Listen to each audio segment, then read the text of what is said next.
ห้องเมื่อมีจำใจ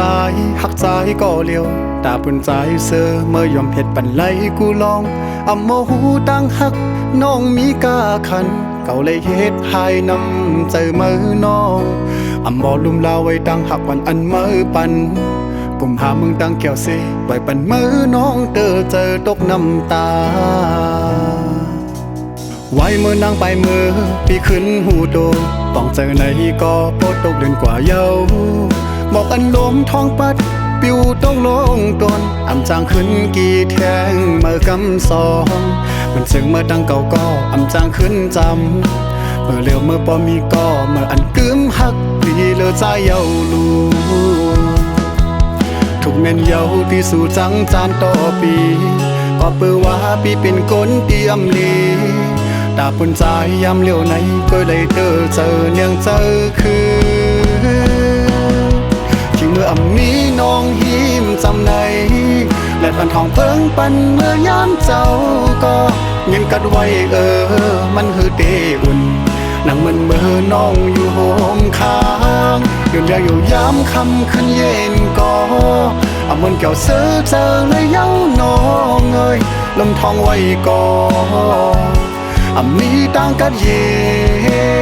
นเมื่อมีใจก็เลี้ยว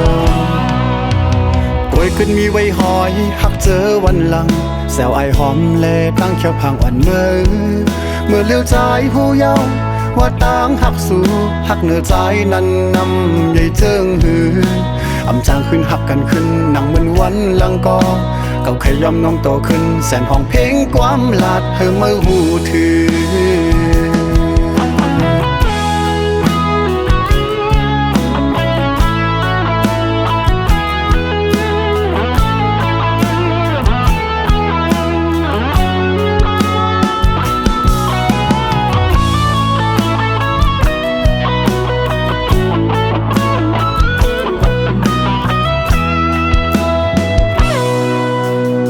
เมื่อมีจำใจ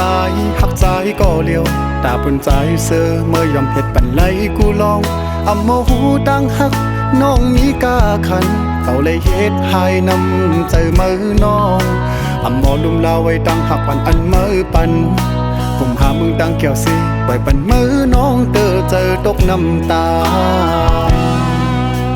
ไว้เมื่อนางไปมือปีขึ้นหูโดต้องเจอในก็โปตกเดือนกว่าเยาบอกอันลมท้องปัดปิวต้องลงตนอำจางขึ้นกี่แทงเมื่อกำสองมันซึ่งเมื่อดังเก่าก็อำจางขึ้นจำเมื่อเลี้ยวเมื่อปอมีก็เมื่ออันกึมหักดีเลอใจเยาลูทุกเม่นเยาที่สู่จังจานต่อปีก็เปื้อว่าปีเป็นคนเตรียมลีตาปุ่นใจยามเลี้ยวไหนก็เลยเจอเนียงเจอคือที่เมื่อมีน้องหิมจำในและพันทองเพิ่งปันเมื่อยามเจ้าก็เงินกัดไว้มันคือเตอุ่นนั่งมันเมื่อน้องอยู่โฮมค้างยืนเรียกอยู่ยามคำขึ้นเย็นก็เอามันเกี่ยวเสือเจอเลยเย้าน้องเอ้ยลมทองไว้ก็มีต่างกันเย็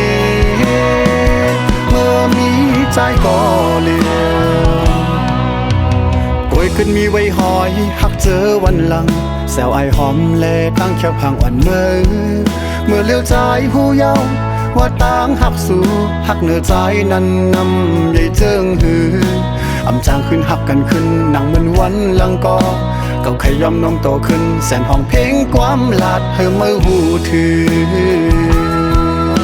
เก่าขยอมน้องโตขึ้นแสนห้องเพลงความลาดเธอเมื่อหูถือ